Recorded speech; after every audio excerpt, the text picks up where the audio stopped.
Hello again, ladies and gents, and welcome back to Mission Consciousness, the podcast.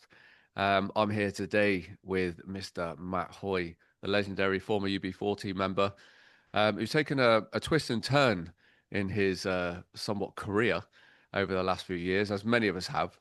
And he's here today to share his story and how he's now basically like forefronting with a number of other fantastic people around the country, bringing the corruption to the forefront, but also collapsing these systems in a systematic way, um, creating what let's call it a controlled demolition of these nefarious systems that have enslaved us as humanity, no matter what our background, basically our whole life since birth. Welcome to the show, brother. Thank you for having me, mate. I was just going to say it's more of like a 9/11 type demolition, isn't it? A controlled one. Yeah, yeah. Yeah, again, it's bringing the truth and the perpetrators to the forefront. You know, whether it's 9/11 or the wars we've been in, because we're faced with the ultimate observation that we are at war and have been at war pretty much our entire lives, and this has been a war on people, war on consciousness, war on humanity, and war for our minds Yeah, to keep us enslaved. But for the benefit of the viewers and listeners who might not know who you are and your background, so I'd like to give us a background about yourself and where this all started. absolutely, mate. Yeah, I mean, I've been in the music industry for the last 30 odd years. I've worked with various artists over the years, some amazing bands, Wet Wet Wet, Boy George, um, doing sessions for various artists. From 2010 to 2021, I was with Ali Campbell and his version of UB40. So I toured the world many times over, seeing different cultures, different lifestyles, um, understanding life, if you know what I mean. Because when you get to see so many different aspects of people's cultures, you understand your own life a whole lot more, and you realize that the way people live in England isn't the way people live across the globe or the flat surface, whatever you want to call it.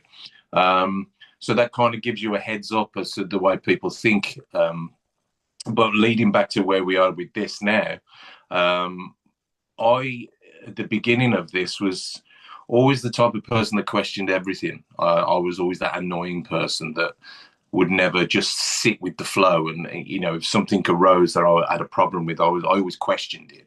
I didn't always know why I questioned it. I was just that person. Mm. And I suppose I was a bit annoying to certain people because they were always like, "Oh God, can you just not just do it?" And I'm like, "Well, no, because it doesn't make sense to do it that way." And now I found out why I was that person. I'm so glad I am. Yeah. And at the beginning of it, I wasn't anti-vax either, because being a musician and traveling to different countries, I've had to have yellow fever, hepatitis. So I kind of knew that there was a system in place that had to be met to travel. But there was just something about this when this COVID thing came out that all my alarm bells just started ringing, and the question inside of me came out again.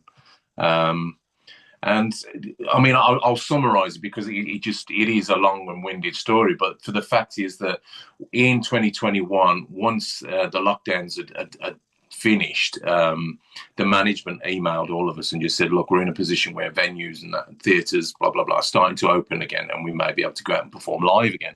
So for me, as a traveling musician, when you tour a lot, when you get home, you kind of go into a lockdown state anyway. But after about a week or two, you get itchy fingers and you want to get back out there.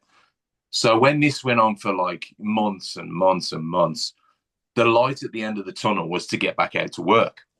So when we received the email that the things were lifting, um, psychologically and mentally, it was like a release of a euphoria, because it's like, thank God I can go back to normal slightly.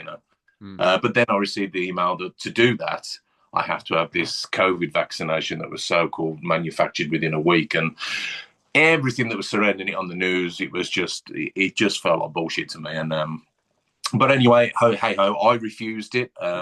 I said to the management, I said, I take it unless I have this kind of this vaccination, I'm out of the band. And they said, yes, you are. So I was kind of forced out for pertaining to my own body's autonomy, really, more than anything. But the rest of the band, they all had it. They all had the vaccine.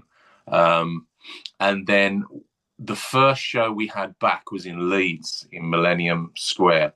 And they had to cancel it because two of the guys that were vaccinated in the band tested positive for COVID.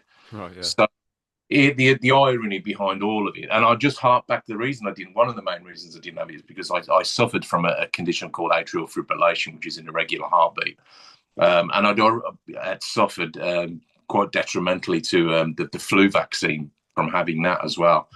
So there was no way I was going to touch on this COVID thing because it was all linked to the SARS virus and same kind of vaccine. So there was no way I was having it.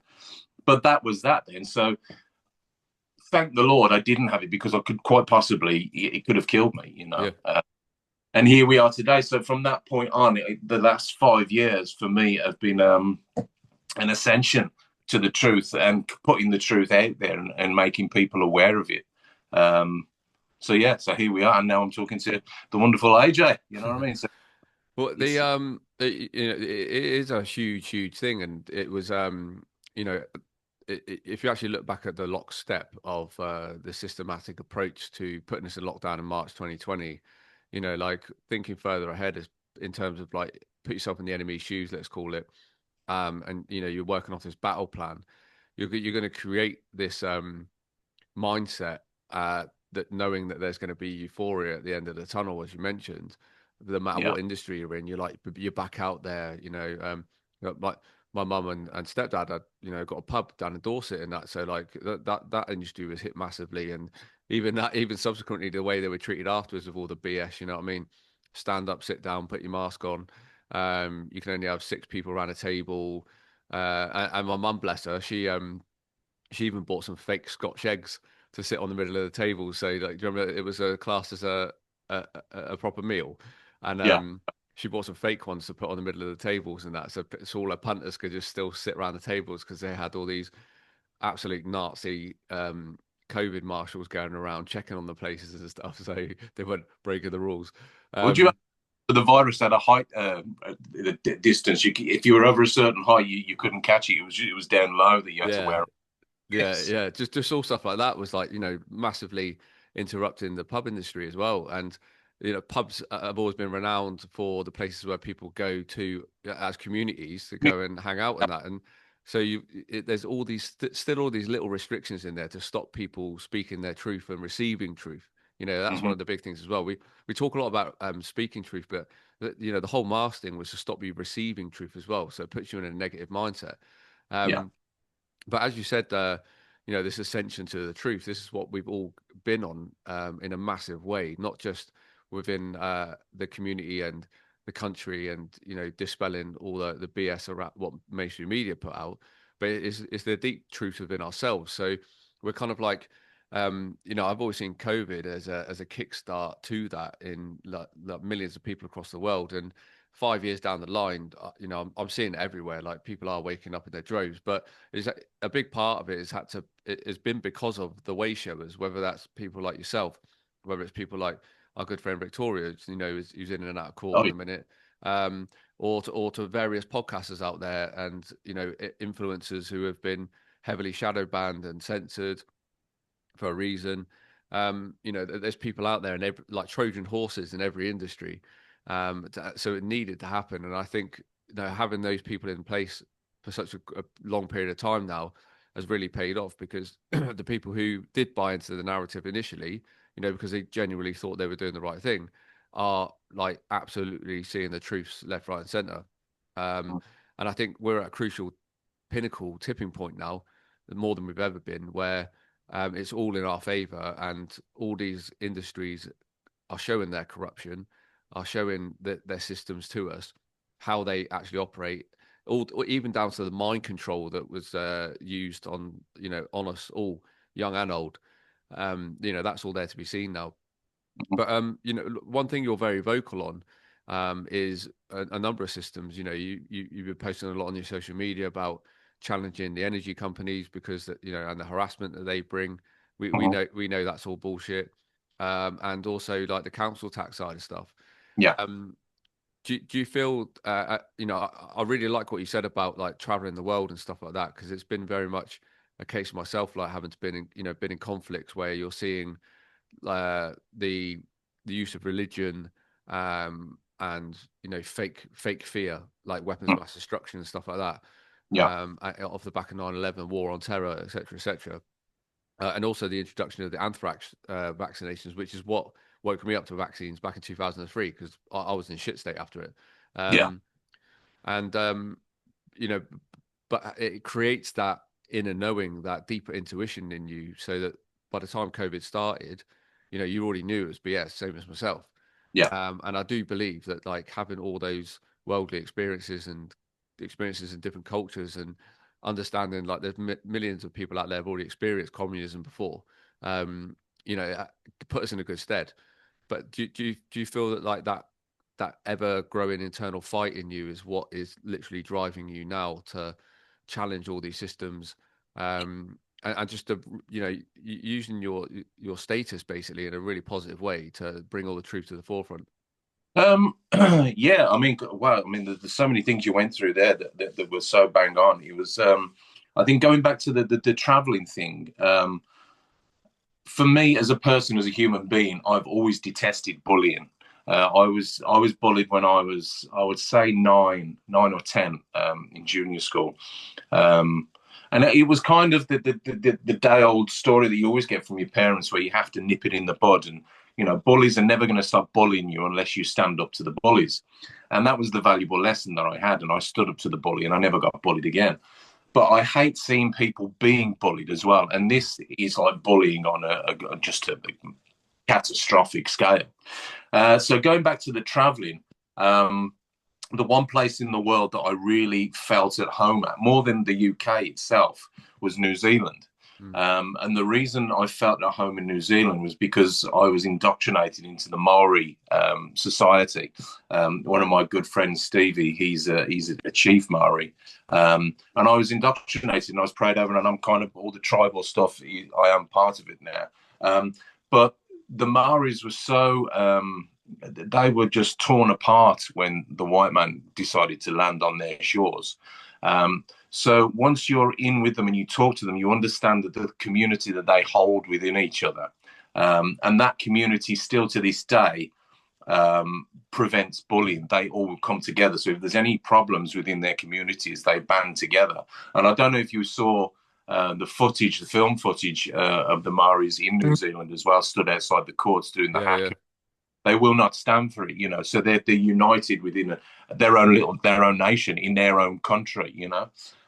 So I've always stood by that. I think the thing that's going on in the world at the moment is they're just, and they've always done it, but they're putting people into a severe state of fear, Mm.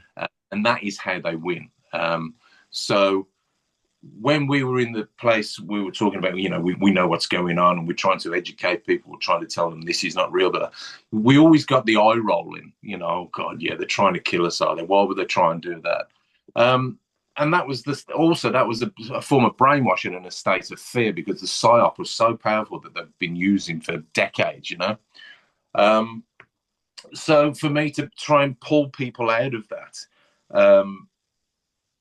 I had to try and figure out a way to, because just telling them directly didn't work, Yeah. because I got the eye rolling. So the best way I can describe it is Victoria literally has just done it in court the other day on Tuesday, regarding the council tax.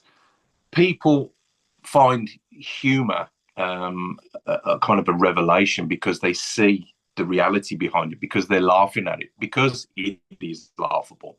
So when somebody like Victoria is on the stand in a magistrate's court, which isn't a real court, which is a kangaroo court, and it isn't a real judge, and she's embarrassing the so-called judge because she knows the law better than him, Mm. and then posts it on video for everybody to see, that just turns a switch in people's heads, because they go, oh, actually, God, yes, he's flustering, he's panicking, he's got a name wrong there, he doesn't know the law the way she does.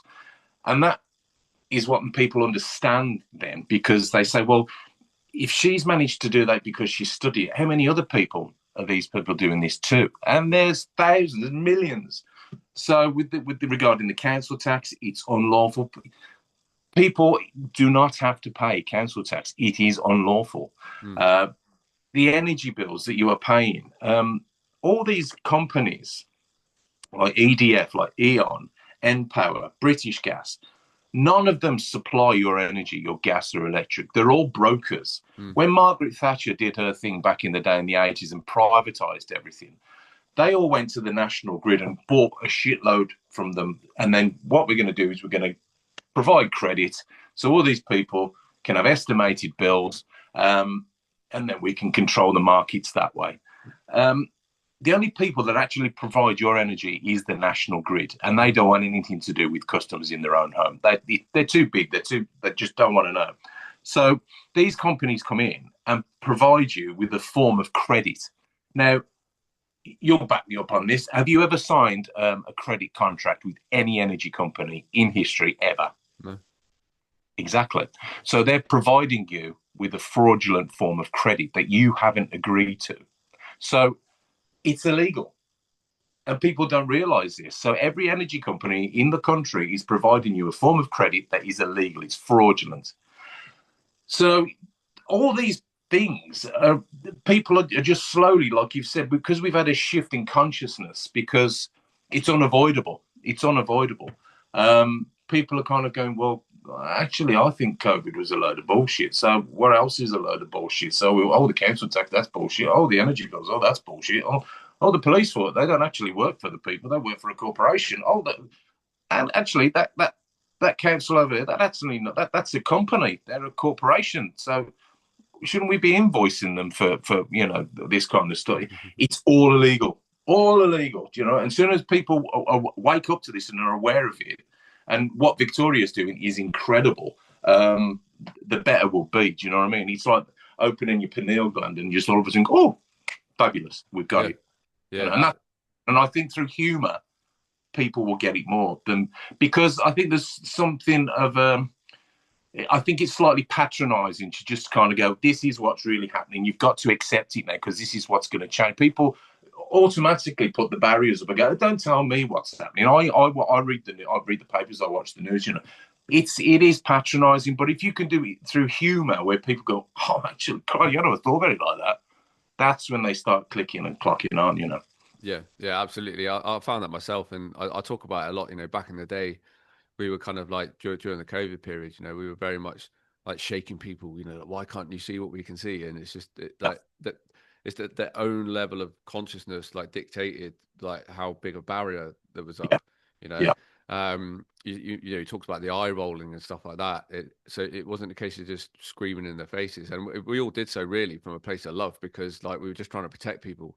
Um, yeah, we were just showing people like your doctor is not trying to protect you; he's making money out of you, and you're benefiting off your health and your decline in health. yeah, Um, and we talk about like the mind control and stuff like that, and people was eye rolling, going, "Why would they want to kill us?" Like people just didn't understand that like like they've been killing us since birth in a very slow way. yeah, So you don't just like pop people off. You get them all working, get them into jobs. We're always seeing politicians saying, "We've created more jobs, we've created more jobs, we've created more jobs." Yes, of course you have, because you want the mum and the dad both out at work, both paying tax. And then both paying tax on cars and insurance on two cars, and mm, and then your kid into nursery like as young as possible, so they're being brought up by somebody else, yeah, like, and so that splits up the family unit. You then go shopping, and probably 80% of the food you buy is like literally laced with poisons that cause inflammation throughout the whole body. yeah, And then you're washing it down with your tap water at home. So all these little things I'm mentioning are like are things that yeah, people yeah, are starting to come to light with and asking the questions about now. yeah, It has taken a worldwide scamdemic to actually wake people up to all of that. And it's been and it just shows you that they are. I'm always talking about like mind control and programs and algorithms and stuff like within our reality, right? And all these things are just individual programs that are made up of multiple little algorithms. And once people break down that mind control, you can see it everywhere. And as we always say, once you see it, you can't unsee it. yeah. I Um, know. but Curse. humor absolutely is one of the ways forward. And like we've got to remember here in the UK, like we're renowned for our humor. Yes, we're renowned for being miserable poms, but and whinging poms and stuff like that. But actually, our humor in every capacity I've experienced has been up there with the best. And I think that absolutely is one of the best tactics to awaken people to what's actually going on, Yeah, and show that actually, like you change that reality yourself, and so you can see the funny side of it, yeah, and go like, actually, I'm going to be in control now. Or you can see all the sad side of it, and you're still staying in that fear bubble, and then you're just projecting all that fear on social media. We see it every day. If you go on social media now, you still got people that are like, they're killing you, they're doing this, they're doing that, because they're reading every single link on Telegram, and then projecting that themselves. So we need to step out of that and actually like put the funny spin on it, absolutely. and just show people Well, it's all theatre to dumb us I down. actually, I actually did a talk with Victoria about a week ago in Burnley, and one of the things, I mean, I've said this for quite a while, and it always makes people laugh, but it's such a simple thing. And it harps back to the COVID thing that they scared people to death by saying, you could have COVID. These are the symptoms, but even if you haven't got any symptoms, you could still have COVID. Mm. And the thing I always say is, can you imagine back in the 80s or the 90s, before all this rubbish, when doctors kind of were 50-50 and some of them really did want to help you? If you walked into your GP's surgery and sat down and the doctor said, so, Matthew, how are you? What seems to be the trouble? What are your symptoms? And you went, well, I haven't got any, actually. I'm nothing at all. The doctor would just literally look you in the face and go, well, you haven't got any symptoms, then there's nothing wrong with you. Do you know what I mean? There's no symptoms, no illness. And that would be the thing. I mean, you can't have an illness with no symptoms. If you're fine, then you haven't got anything. I mean, there may be underlying certain things, that need X-rays, but when it's like a common flu and these are the symptoms, you got a sore throat, a headache, um, blurry vision, snotty nose, coughing. If you haven't got any of those, then you haven't got the illness. It's absolutely ridiculous. And that within the humour always goes down well because people go, oh, God, yeah, how stupid is that? Yeah. So if we can turn it around to then making people aware of the fact, when you're born, you're given a financial trust, and anything you do in the future, like if you have a credit card or a loan or a mortgage, you're actually paying for that yourself. They'd be like, what do you mean? Just go, well, look into it and have a look, see, because if you have a loan, they don't just give you the money. The bank don't just give you the money, their money. They're giving you your own money. So you're actually paying yourself back. People are like, oh, okay. And like if you buy a car, if you read the paperwork when you buy a car, you are the registered keeper. You don't actually own it. They're giving you the privilege of being the registered keeper. And be like, well, hang on a minute, I just paid 40 grand for this car, but you don't own it. You're the registered keeper. And that's why when they come around with their fake warrants, they feel that the need and they can take it away from you because you don't actually own it. Mm. So all these things, if you do it in a humorous way, people go, actually, I'm going to look into that. But if you just tell them and go, you don't actually own that car, you're the registered keeper, doesn't mean nothing. They go, what do you know? What are you talking about? That's what we have to break down. And you're quite right in what you say as well. Yeah, and it was, everything you're saying there is absolutely bob on, and for those of people who are not really of an understanding of what we mean by you actually pay for it yourself. Matt's referring to the birth certificate trust fund, the SESCV, that all of us that are born into mainstream hospitals and healthcare, our parents sign that document, which is basically then signing us over to the state, and Right. you then have a corporation of you made there and then, which is then basically builds up through stocks and shares your entire life, and the signal for that ending is you dying. And that's why on all our credit, we're always told it's repayment. So we're actually repaying our own money that's been allocated to us. And it's the same for mortgages. That's why they keep going on, the governments keep going on about having more homeowners and stuff like that, because again, it's just money being taken from your SESCB fund, and then bosh, there you go. It's here's your money, here's your house, you're good to go, even though it's your own money. And what happens if you don't repay it? The bank come and take it off you, so you don't own your house. You know, it's and it Sescovy. It's and that's the battle that people are facing. Um, so in terms of like obviously where we're at right now, in terms of like we talk about level of consciousness and stuff like that. I believe. Oh, sorry, mate. I think you was breaking up a bit there. Hey there, mate. I've Yeah, got you. I got you back. Yeah.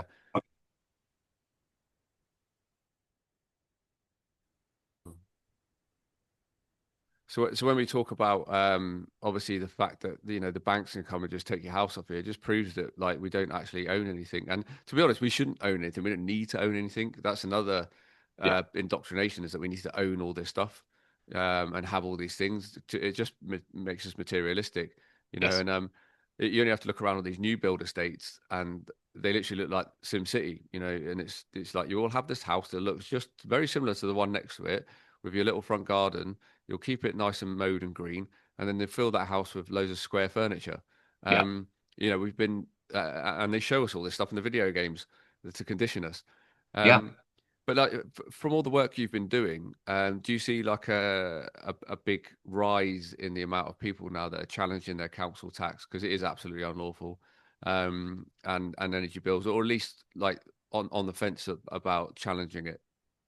I've seen a huge rise, and it's the biggest rise I've noticed within the last 6 months for the whole 5 years we've been doing this. It's wonderful because I started a page called Matt with 5G and the councils, blah blah blah, and the amount of people that have come on within, I think it's been on there for 6 weeks. There's over 2,500 people on there now, interconnecting, giving their stories. Mm, And I think what's wonderful about it is the fact that they can read other people's stories, which then gives them the confidence to go and do it themselves. Because if you're unaware of what the repercussions are going to be when you do this kind of thing, then you're less likely to go down that road, because you think, oh no, and that's where they have you. It's the fear stakes again. But once it's out there, and and you can expect a visit from them or a letter from them and blah, blah, blah. But then you've got the information on the site to go, well, actually, I've got that letter there. Yeah, that's the one that's on the page. That doesn't mean anything. That's right. I can ignore that one.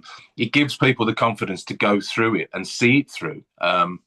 So it's been a wonderful journey. And you can tell from the public, really, the mood, everything is shifting.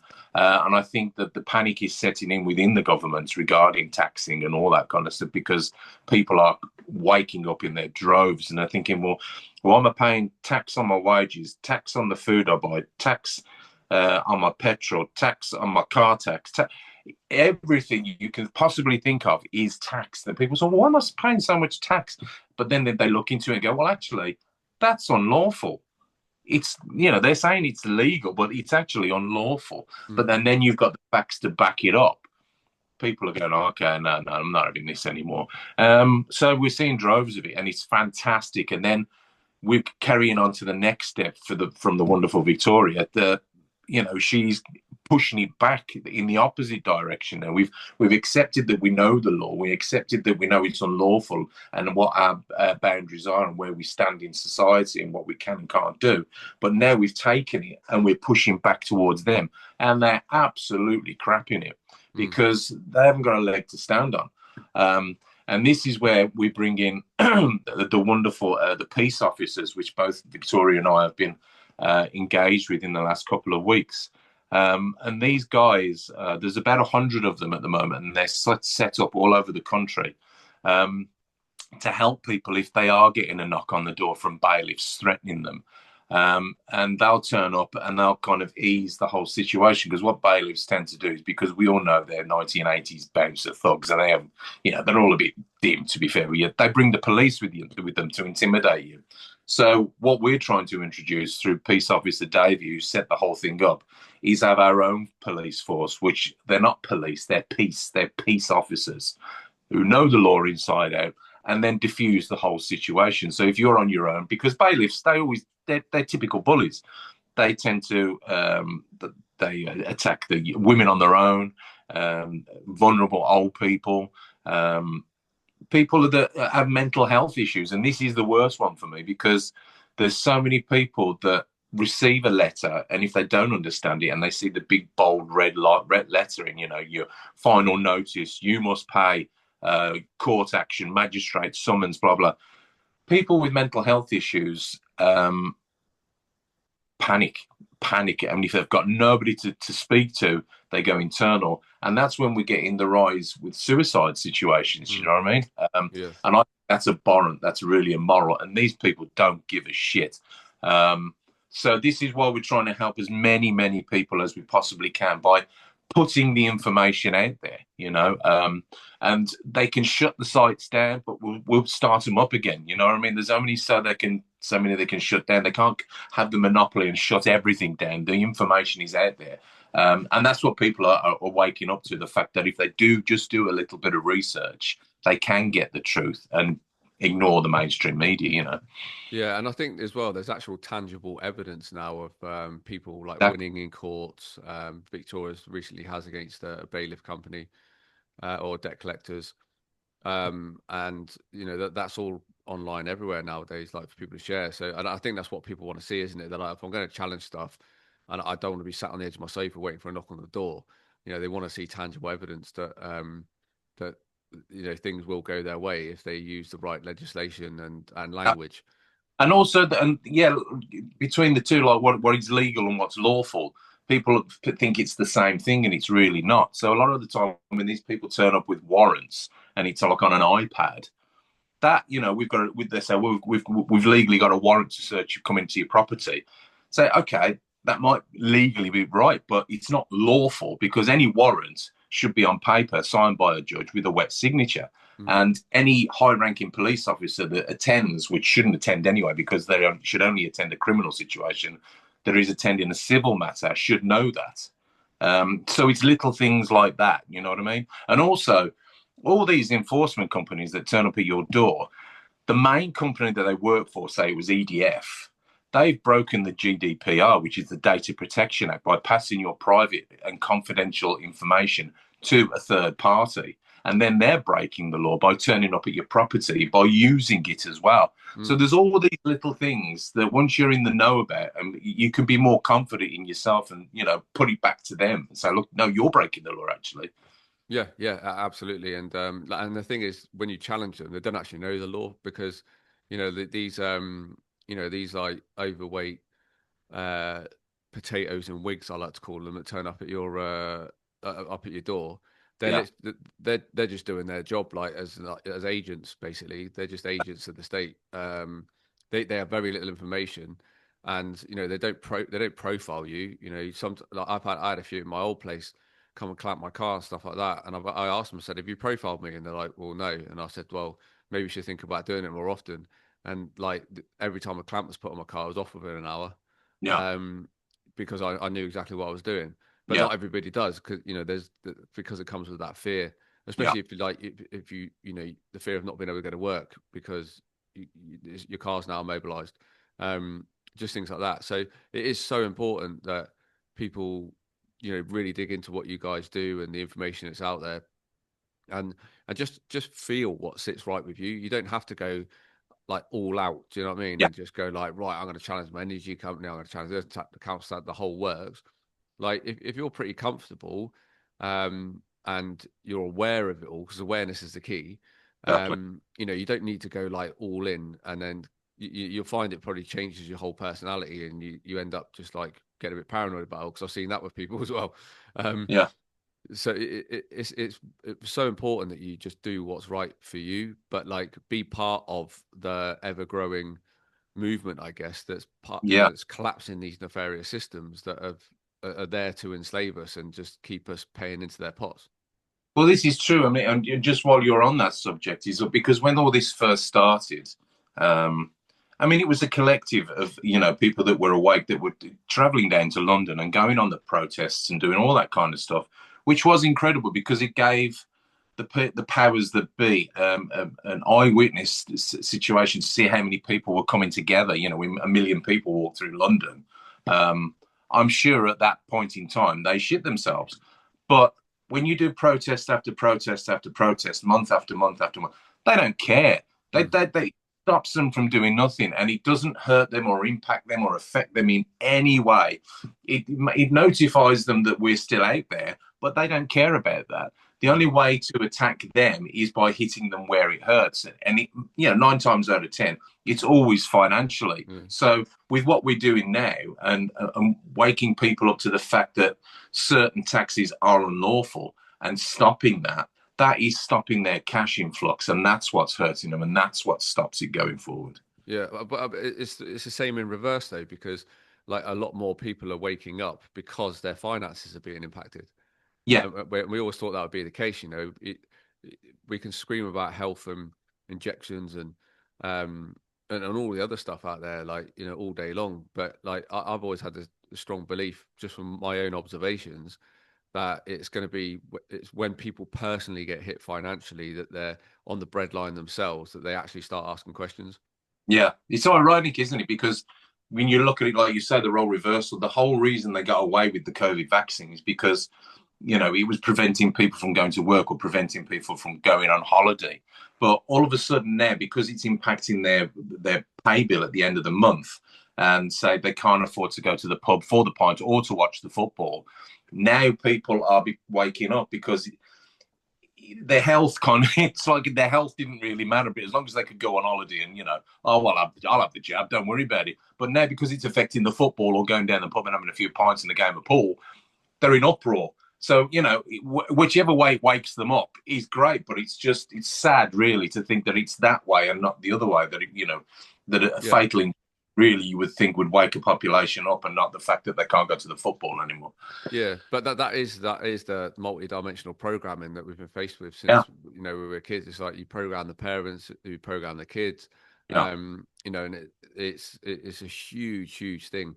The level of deep programming within within society, and it's different with every demographic. I've really studied this like worldwide. Like look how programmed Americans are. yeah, Not all of them, obviously, but they're probably one of the most programmed countries in the world, same as China. You got to like do it to each country in a different way. But inevitably, it's to keep us all in a box to box life, paying taxes. So we're not outside connecting with the land. We're not in nature. We're not sat. We don't meditate. That's classed as woo woo. yeah, Because that's where you get the answers from. yeah, Not from Boris at 5 o'clock on the TV or Sky Sports News. yeah, It's exactly. they want you just completely distracted and dumbed down. And like you said earlier in the conversation, they want to close that God's microchip in your head, that pineal gland, so Yeah, that you don't trust your intuition and know that something's off. You just nod along and go along with it. And even from the medical perspective, we're programmed heavily from children. Like, oh, if we're a bit sick, our parents are ramming cowpole down our throats, like from a young age. So it's normalized. We're running around with those little doctors' kits that have all got little vaccines in. So we're all running around jabbing each other when we're like 3 years of age, and like absolutely. giving each other pills and that, because that's what you expect when you go to a doctor. Yeah, It's such a deep agenda.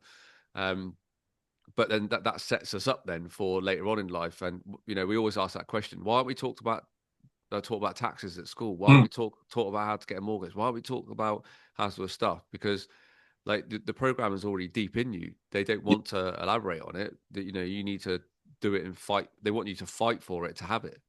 yeah, yeah, exactly. And the thing is, with what you were saying there, it led me on to the frequencies of things, and the main way they catch people is through the water system. Yeah. Um, and I was talking to the wonderful Joe Whitaker and Kelly and everything about the frequencies of water. And this is one of the ways we stopped paying the water bills, is because I asked Severn Trent Water. I asked them. I told them I've got a list of, and I have a list of all the chemicals that are in the water that they provide to everybody's house within the West Midlands or Warwickshire. Um, and I said, there's some disturbing facts in these chemicals, and they're very detrimental to human health. Would you care to elaborate on them? I said, I'll give you the clue that one of them, the biggest one in there, is fluoride. And did you know that that's detrimental and can cause dementia and Alzheimer's in people? Never heard from him again. Mm. Never again. So going down the line of frequencies and clarity and the pineal gland, it's water that's clouding everything for me. Yeah. Researching things as well.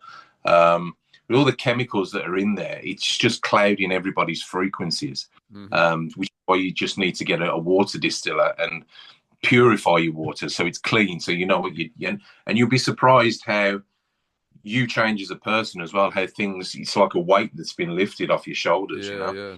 I mean, even back in the day when I was talking to people like who were making those changes, with fluoride-free toothpaste and fluoride-free water, Yeah, there was the one noticeable thing was like the fogginess, the brain fog. They said you just don't get it anymore, yeah, and they're just very like on point. Their focus, there's a lot more clarity. So yeah, that in itself, a game changer.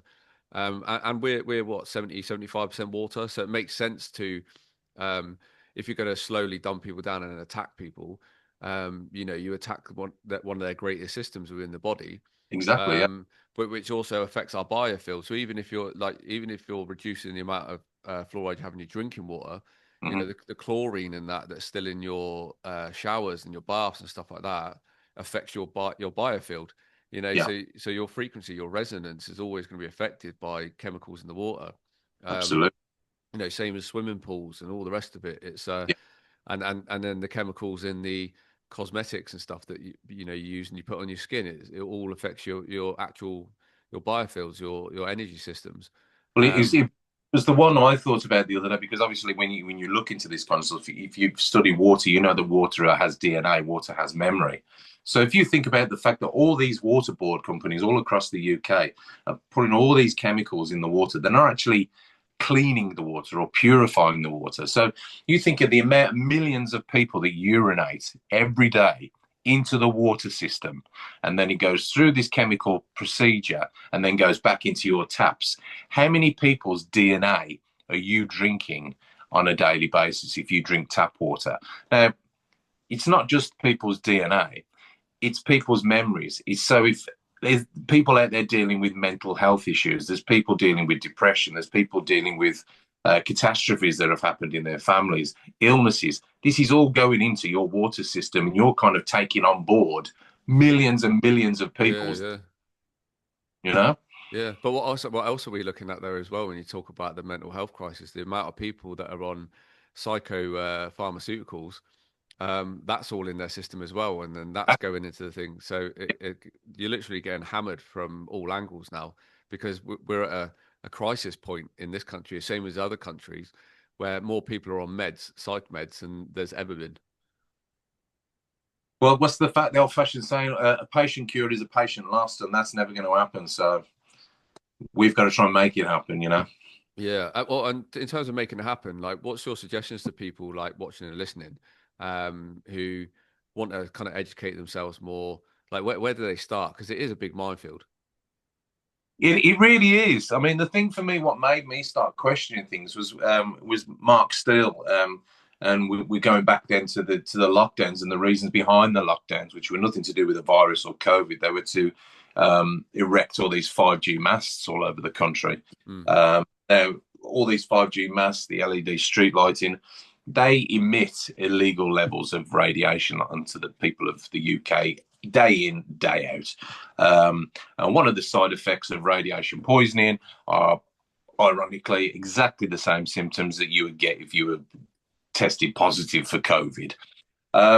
So he led me down the path of looking at, radiation and getting away from radiation, which obviously then led on to the pharmaceuticals and because my partner's mother passed away 10 years ago, God rest her soul.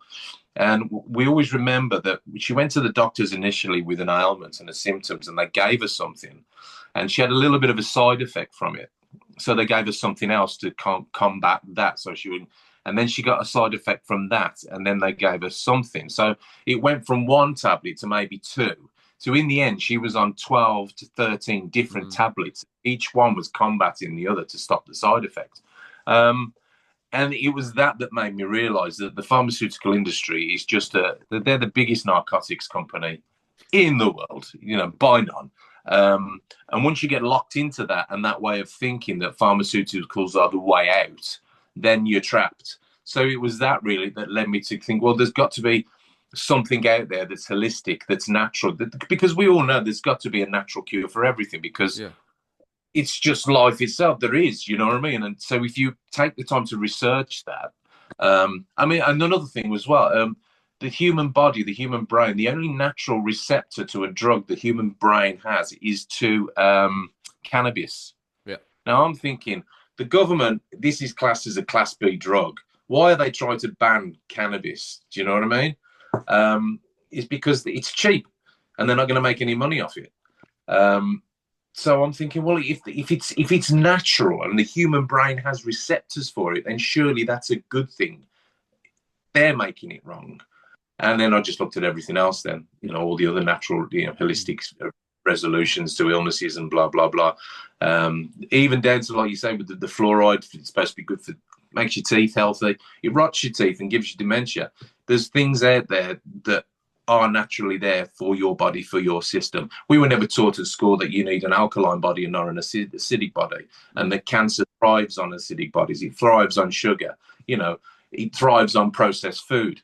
This is all what we're fed, we're watered with. It's people. Once people wake up to that, then that's what they need to do. They need to research, what Mm. cancer thrives, what dementia thrives on, all that kind of stuff. Yeah, absolutely. And well, people have soon learned that cancer is really man-made because it's made through all these products, like fake products that we put into our bodies, which shouldn't be there. Yeah, And that's what like creates the cancers in the first place. And again, that's another huge program in itself because 1 in 2 people get cancer now. People should just be looking at that and asking questions when it was like 1 in 100 odd like years ago. You know what I mean? yeah, Um, and then the sick ritual is they set up all these charities, which the CEOs are all millionaires who run them. That everyone pumps their money into. Go running around a park with pink sprayed hair every year. That's not me having a massive dig. That's literally showing you like that's the ritual of it all. That's what they get you doing despite all that. yeah. And constantly living in grief and fear that you might get cancer, but yet still feeding you endless amount of poison in the food.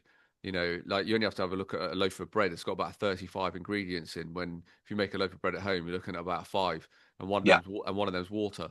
yeah, Um, it's just little things like that. And when you start clicking all those little dots together, like everything just makes sense. That absolutely. like we've been turned into consumers and basically turned into countries of materialism, um, to use all of these products, which just again feeds all the elites, that thrive off it and won't use any of this stuff themselves. All these people out there that are slowly profiting off us are living much more holistic lifestyles than you think. You know.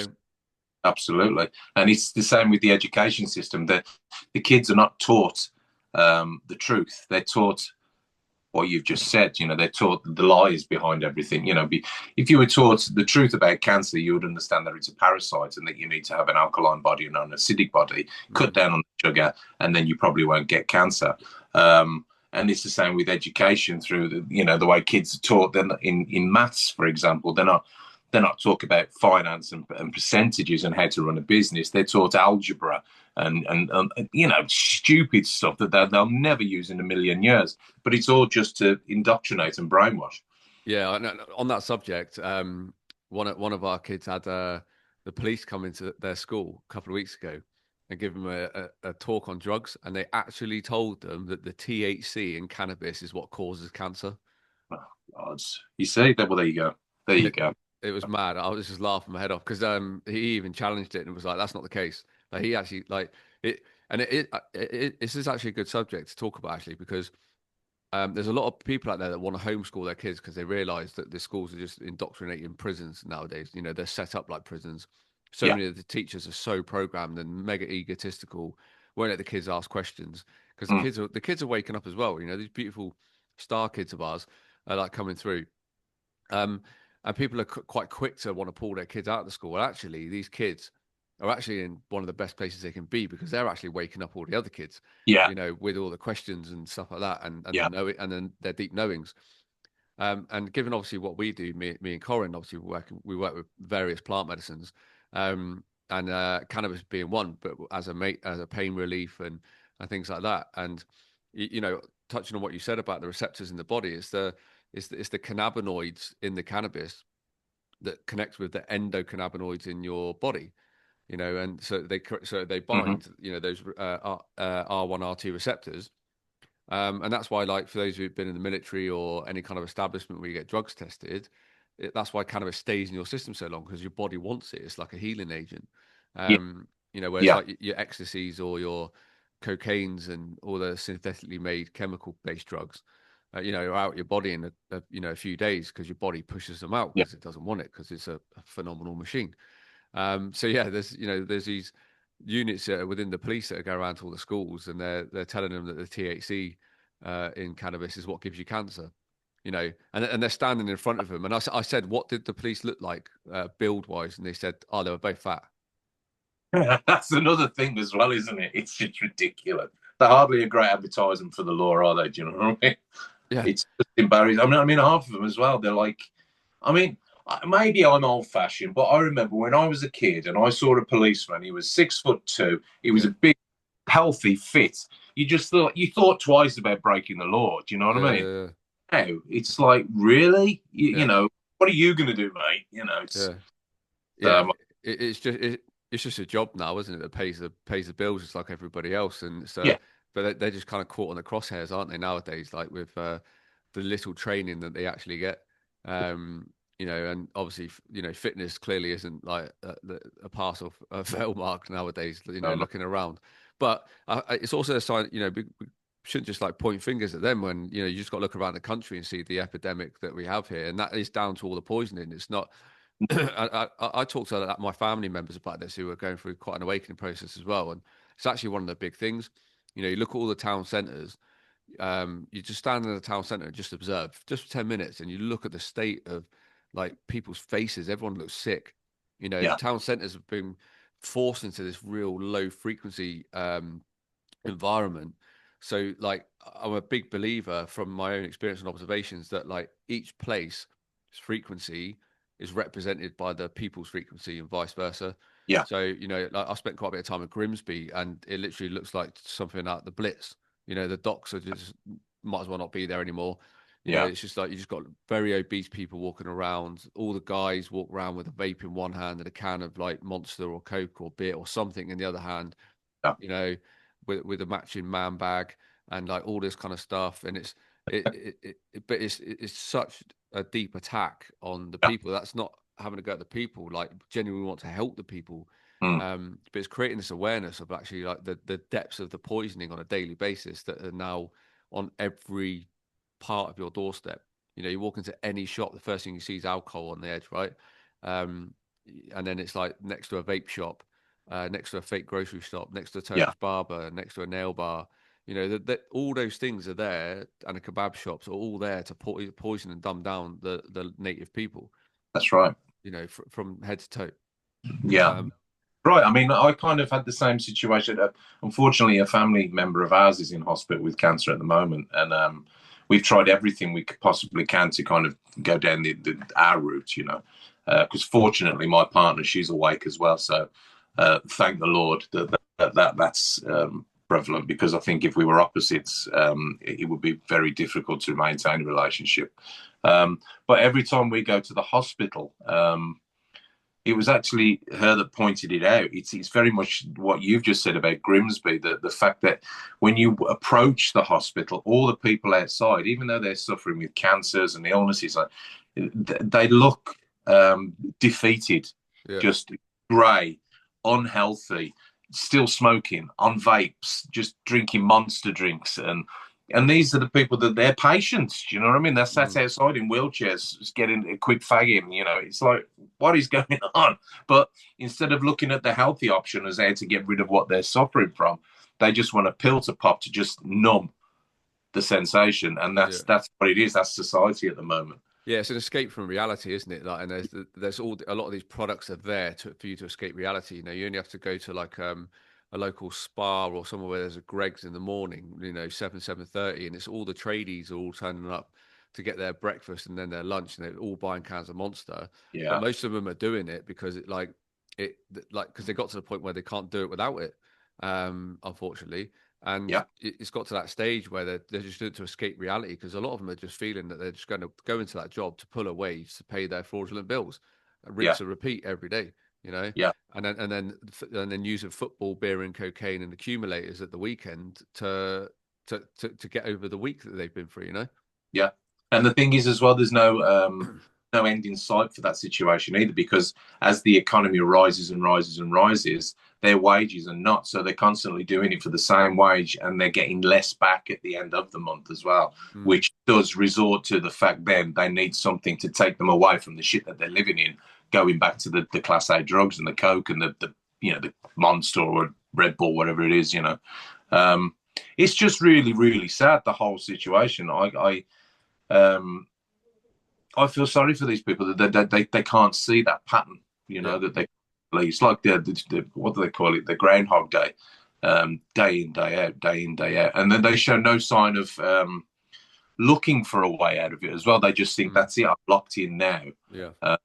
And it goes back to what they tried to do with COVID, which was another reset.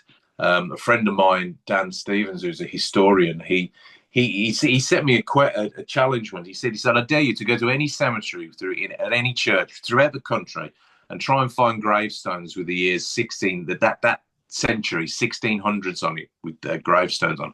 And I couldn't. I did it. I went around. I couldn't find any. He said, because that's when the last great reset was. Yeah. Yeah.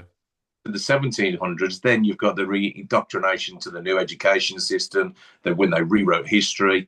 And it was fascinating. I actually said this to somebody once, and I said, that's when the last great reset was. Yeah. And their response was, oh yeah, of course, because they had computers back then, didn't they? And it was, oh my God, this is what we're doing. Yeah. So Yeah. yeah, it's a tough project and a tough assignment that we're facing when you're awake, to try and wake these people up, but we've got to do it. And Well, it's part of why we're here. you know, It's part of why we're here. And one of the best things that's come out of it is the community that we've built, that's forever growing, and like, that gets bigger. People coming to our live events, coming to our retreats in Portugal. It's pushed us all into our soul missions, here, and living that daily. And that's all we want, really, is to not is not to stop people getting all the shots. That was just a tiny part of it. yeah, That was part of our own evolution and learning. But it's to get people to start stepping into their own power, take control of their bodily autonomy, which again is part of it, and start living their soul mission. Because when you do that, you're creating your reality daily away from all this nefarious BS that's just there to enslave you. So once you have the right, awareness of it all, bosh, you're like halfway there.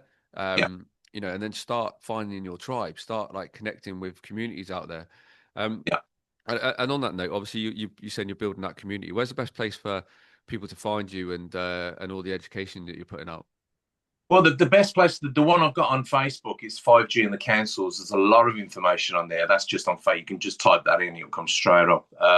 I'm on Twitter, or X, as whatever they call it now. Matt Hoy Official. A lot of the socials, they're all Matt Hoy Official. So come on, jump on. And it's not just 5G and the councils. We touch on everything. We touch on dietitian. We touch on the frequencies, waters. COVID, vaccines, anything, the government, the current state of the country at the minute, the Labour Party. We deal with everything, and it's all for the same outcome. It's all to make people aware and to wake people up, and for them to lose the fear and not consent to being slaves, basically. Yeah, absolutely, man. Well, mate, it's been another fascinating conversation today, and it's been great to have you on. And I'm a big fan of your work, Oh, thanks. and your transition, from your previous career till now. But like I say to everybody, everything we experienced in the past was all our basic training for now.